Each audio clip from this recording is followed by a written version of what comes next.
So before directly starting today's class, let's have a quick recap about the previous unit, which is job analysis, because this particular topic, today's topic, job design, is directly related to job analysis, our previous topic. So in previous topic, which is job analysis, what did we discuss? See, basically, what do we mean by job analysis? In simple terms, job analysis means collecting information regarding all the different aspects regarding a particular job, right? That is basically the meaning of job analysis, right? Now, see, while discussing the previous topic, we came to a particular discussion telling that we do job analysis, or we collect complete information regarding a particular job in various different instances, like when you want to change the organizational hierarchy, or when you want to change a particular job, the job description, or basically how a job performs, or basically the roles and responsibilities of a particular job in that scenario. Or we also collect the complete information regarding a particular job due to some legal factors, like for example, we discussed telling that if government rolls out any notifications telling that the particular the salary ranges for this class of employees, this group of employees should be increased in this way, or basically minimum wage, if the minimum wages and all these things change in that way, okay, due to some legal factors. And we also discussed that there will also be certain situations like changing the compensation of the particular jobs and all these things. So we, in this way, we have we have stated various different instances where we usually do job analysis. That means we basically do collect information regarding the different jobs, right? So see, there what we did, we just collected the information. That means that the entire job analysis is basically a theoretical part. That means where you just collect information regarding the required number of jobs. That means, for example, if there is this particular role of human resource manager, and I want to bring some change in it, so what I do, I collect the complete information regarding that particular human resource manager, right? So what I do, I collect the complete information, and we go according to the process of job analysis. That means we collect different all the information relating to that particular job, and we basically prepare our job specification, job description, and all these things, right? This we have discussed in the process of job analysis, right? So basically here what we are doing, we are just collecting the information regarding to that particular job, the human resource manager, in this particular example. Now what is the next thing? There only you collected information, that is the theoretical part. Where is the practical part? Where is the reality? Where are you converting this theoretical part into reality, into practicality? That is where this today's particular topic, job design, comes into picture. So basically, job design means structuring or restructuring the jobs in an organization, to give you in simple words. Okay, now see, let's take the same example. If you want to change the human resource manager's roles and responsibilities in an organization, so you did job analysis, you collected all the information relating to that particular job. Okay, so you prepared your required, or you prepared your draft job specification and job description, right? Okay, that is the theoretical part.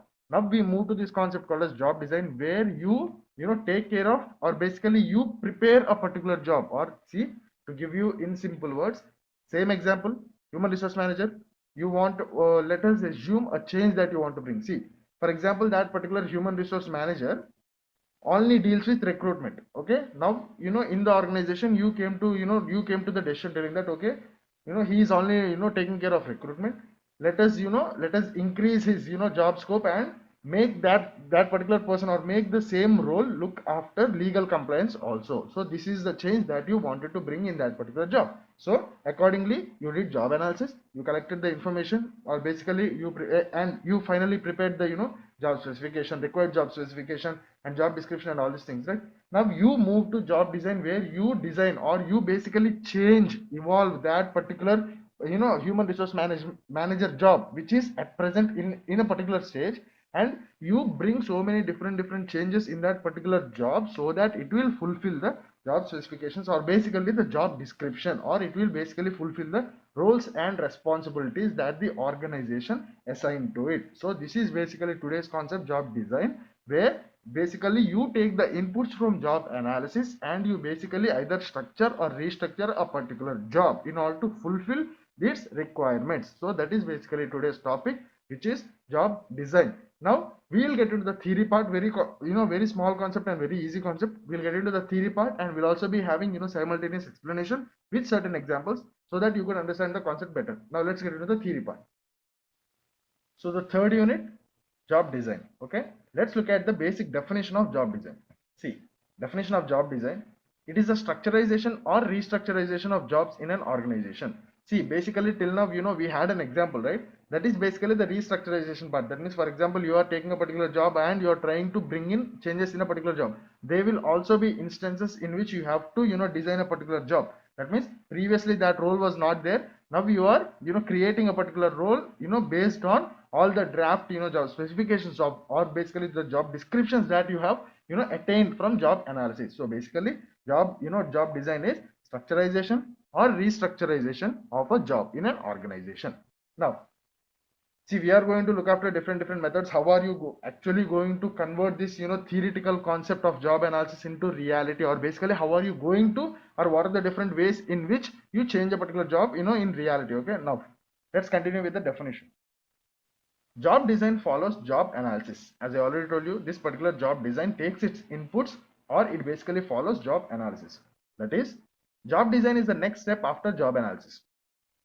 In simple terms, job design is the process of structuring or restructuring the jobs in an organization in both technological as well as human aspects, so as to improve the organizational efficiency as well as job satisfaction. Okay, now in further topics in today's class, we will be reading about different methods an organization can use, or basically the different methods of this job design. Okay, in those methods you will be looking after some methods which the organization uses, or you'll also be looking after methods which the employee initiates, and basically you will be looking after different methods which involves certain elements like job satisfaction, fulfilling the organizational objectives and all these things.